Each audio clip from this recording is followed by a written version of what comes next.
sometimes you can come across something new that helps you reconfigure the way that you're living almost instantly in a more comprehensive and fuller way. But more common is the traumatic response, which is when the presuppositions of your world are shifted dramatically and you fall into the surrounding chaos, then it's so hard on you that, it actually does you psychophysiological damage. If someone goes after you at the good person level of analysis and they just demolish you, in the course of, say, a 3-year relationship, hacking away at the idea that you have any moral worth whatsoever, this is what happens when you're abused, then that's going to knock you into pieces at a very complex and high level of abstraction, so that can undermine your entire worldview. If the person instead helps you retool the little behaviors and the little microstructures that make you up, and if you're willing to participate in that, and if you're open to corrective feedback from the world, then you can continually adjust yourself at a small level, and then that makes the things in the hierarchy a little higher, a little healthier, and then that makes the aggregation of those things a little higher in the hierarchy a little healthier and a little more complete.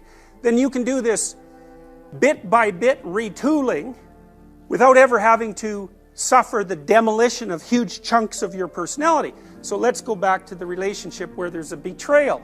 It's like virtually every time someone gets flipped upside down because of a betrayal in a relationship, after the betrayal happens, they say to themselves, there were all these signs I didn't pay attention to. So, and maybe the first sign is your partner starts to flirt a bit more when you go out on a social occasion. And not a lot more, just a bit more. And you decide, because maybe you're timid, that's okay. You're not going to do anything about it. But it's interesting that it happens.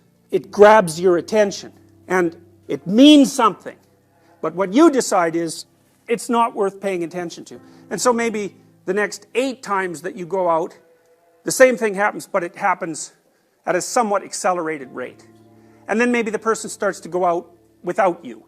And so on. There's this progression towards the end state of betrayal. And every time you get a little hint, the world tells you that something's going on, you put it aside and you fail to take it into account. Well, you're foregoing your opportunity to adjust the relationship at micro stages, because maybe what you should have done the first time that happened is you should have gone home with your partner and said, what the hell's going on? Like, this is what was happening. Why are you doing that? Here's how you should have behaved. And of course that's going to be a fight. There's absolutely no doubt about it. But it might be a micro fight instead of a the relationship is over fight.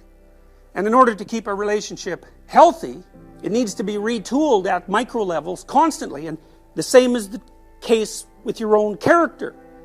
When you encounter something that's unexpected, especially if it's small enough to handle, you need to extract the information from it, rebuild the world, and rebuild yourself. And then maybe if you continue doing that, every time you get evidence of an anomaly or an error, or every time the world manifests some meaning to you, then you won't have to fall apart. Because the structure that constitutes you is going to remain viable and healthy from the bottom up. And if you don't do that, then those errors are going to accumulate. And when they finally do manifest themselves as unavoidable, like when your partner says, I don't want to be with you anymore, or I've been with someone else for the last year, there's no ignoring that, then the whole thing comes crashing down. You're no longer in a relationship, you're no longer in a good relationship, and then all the other things become questionable.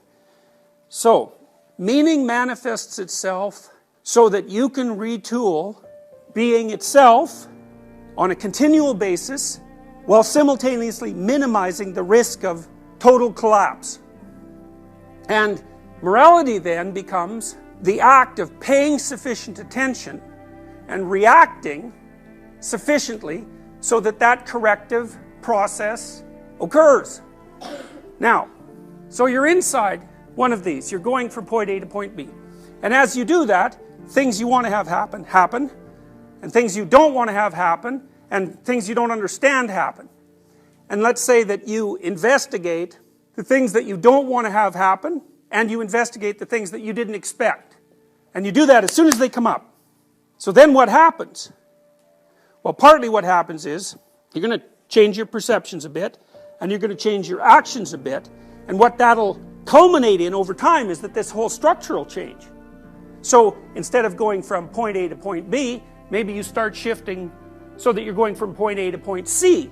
Because as you're gathering information, as a consequence of the inadequacies of the way you're looking at the world, not only are you improving your ability to perceive and to act, but you're also gathering information that helps shift your perspective to a better point B. Because you might say, well, where are you going and why?